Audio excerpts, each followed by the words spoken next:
Hi AP World History students, Mrs. Longnecker here, and this is the first of a two-part lesson. Part one is going to be here in this video where I give you some background information and some instructions for some document analysis. And part two will be live in class where you all have an opportunity to put your analysis into practice. So let's get started. Our topic today is looking at the year 1919 from a more global perspective. We often think of 1918 and 1919 as the tail end of World War I. And certainly that is a really important part of the story of world history and the story that we're going to be talking about today. But the world is a bigger place than Europe. And much of what we think about in terms of World War I and even the end of the war is focused in Europe. And so we want to broaden out to think about a bigger perspective. Before I go any further into this lesson, I want to give credit where credit is due. A teacher I very much respect named Mr. Beckman from Anoka High School in Minnesota graciously offered me his slides and materials to build this lesson. And I want to give credit to him for all of the good research in putting together a big portion of the lesson you're about to see today. This picture that you're seeing here on the screen now is showing you the Big Four. So we have leaders from Britain, Italy, France, and the United States at the end of World War I. And for many people, this is the picture of 1919. The great powers sitting down, ending the war, and devising a treaty that really transforms and reshapes the political structure of the world as we know it. But if we're in a world history class and we want a global perspective, we need to zoom out just a little bit. So this image is a close-in shot of a portion of a famous painting, The Signing of Peace in the Hall of Mirrors. And this depicts the signing of the Treaty of Versailles, which is the end of World War I. And if we look in this painting, we can see the Big Four being depicted, but we also see leaders and representatives from other countries who participated or whose interests are represented in that treaty as well. And as you look at the painting, right, notice and think about the faces and the cultures who are represented, as well as faces and cultures that you see not being represented. Because even this picture isn't global enough. We need to keep zooming out. And we need to think about all that was happening in the world around the end of World War I, whether directly related or not. We can think about famous figures like Ho Chi Minh. We can think about revolutionary or protest movements in places like Mexico. We can think about the ethnic tensions arising in the Middle East from promises made to both Arabs and to Jews in the region. And as we continue to zoom out and bring into play all of these different groups of people and their interests, we get a sense that the year 1919 is significant in world history beyond just the end of World War I.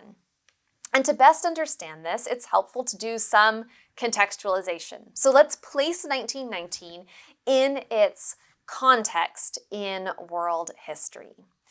One thing to note about the beginning of the 20th century is that this is an age of what the College Board calls accelerating global contact. We have increasing communication with the telegraph and the transoceanic telegraph lines that allow people to communicate very quickly over very long distances. We have an increasing popular press, newspapers and radio and media are much more available to the average person in the 20th century. We have an increase in global migration that you might remember from the end of the 19th century. That process has not at all stopped in the early 20th century. And so people from different parts of the world with different interests are moving both for reasons of choice and reasons of coercion. The war itself has increased global contact as members of military forces from colonies were brought into Europe to fight on behalf of their empires. And so we have this increasing idea of globalization and communication, and people from different parts of the world are interacting and seeing one another, in some cases in ways that they had never done so before. And of course, this accelerating global contact not only has political and social and cultural and technological implications, it also has environmental and demographic implications. That 1919 is also the year of the great influenza pandemic. And as people who are living through another global pandemic in our own lifetimes, we probably have some sympathy for this and a recognition that the more people are traveling and the more people are in contact with one another, we know now that that means more spread of disease, more risk, more fear. And so 1919 is a year where contact, communication, and connection, for positive and for negative, are all happening around the world. It's also true that the end of World War I is not the end of conflict in the world. Some scholars even talk about the end of World War I, the end of the Great War, though, as really being just a continuation of the Greater War. We see a continued Greek occupation of territory in Izmir, and a war that stretches into 1920, 1921, 1922. The Turkish campaign of genocide in the Ottoman Empire against the Armenians lasts beyond the end of the Ottoman Empire and into the 1920s as well. The Turkish War for Independence and the internal conflict that comes as a result of the collapse of that empire in the early 1920s. Continued resistance and rebellion in Hungary and Romania and Poland and Lithuania and Ukraine as new countries in Eastern Europe are created where countries had not existed as independent political units. In Central Asia, the Third Afghan War against the British, as British seek to expand their presence in that region and are resisted by Afghan forces. The 19-teens and the 1920s bring us another war in Ireland as the Irish declare independence and then face immediate conflict with the British over whether or not that independence would be achieved. In Haiti, we see resistance to U.S. occupation in the region. We see resistance to colonialism in India and in Iraq and in Syria. So this is not an end to conflict. 1919 is an end to a conflict, but world conflict continues into the 1920s. And in addition to some of these bigger conflicts, we also see internal political struggles in different regions. We know that the Russian Revolution began in 1917, but the Russian Civil War carries on into the 1920s as the Bolsheviks are fighting to attain eventual control of the government and reform Russia into the Soviet Union. The Mexican Revolution, which began in 1910, carries on into the early 1920s. In China, the collapse of the Qing dynasty leads to a rise in rival warlords and rival parties as different factions in China seek to take control of that large country. Even in the United States, internal conflicts boil over at the end of World War I, and we see strikes by labor unions who are objecting to oppressive labor practices. So the context of 1919 is an end to a war, but not the end to all war, not the end to all conflict.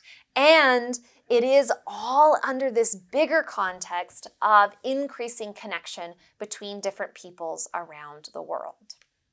So in all of this, we sometimes hear scholars refer to the 1919 and the 1920s as the beginning of the American century. At the end of World War I, we do see a shift in the global balance of power, starting to move away from Western Europe and towards the United States as one of the great powers in world politics.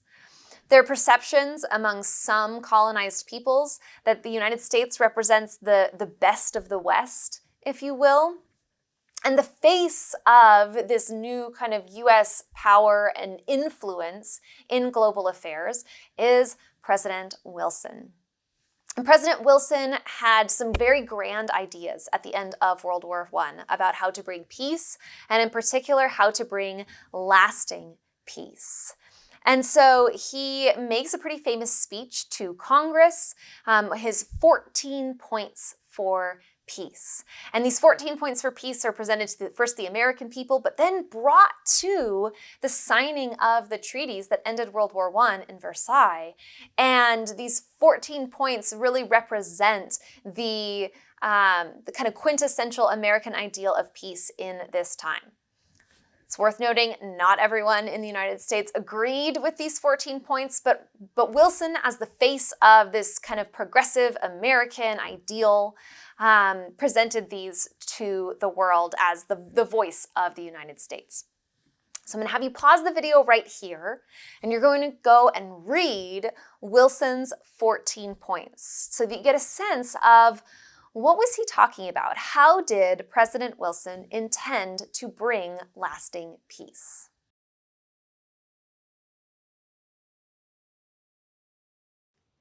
Now that you've had a chance to read Wilson's 14 points, I want to talk about one of the key ideas from his text. Not necessarily a word he ever actually uses, but an idea that flows through not only his writings, but many of the writings and speeches given in this time. And it's the idea of self-determination. Self-determination is the process by which a country determines its own statehood and forms its own allegiances and government. So basically, it's the idea that people get to decide for themselves who they are, who their government is, and how it's going to operate.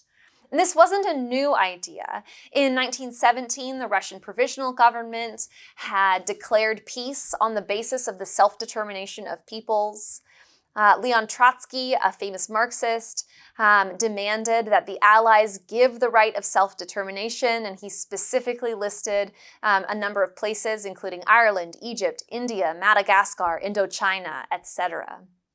The British argued that peace should be based on the right of self-determination or on the consent of the governed, and a number of Wilson's 14 points hint at this idea of self-determination, that countries should get to decide for themselves.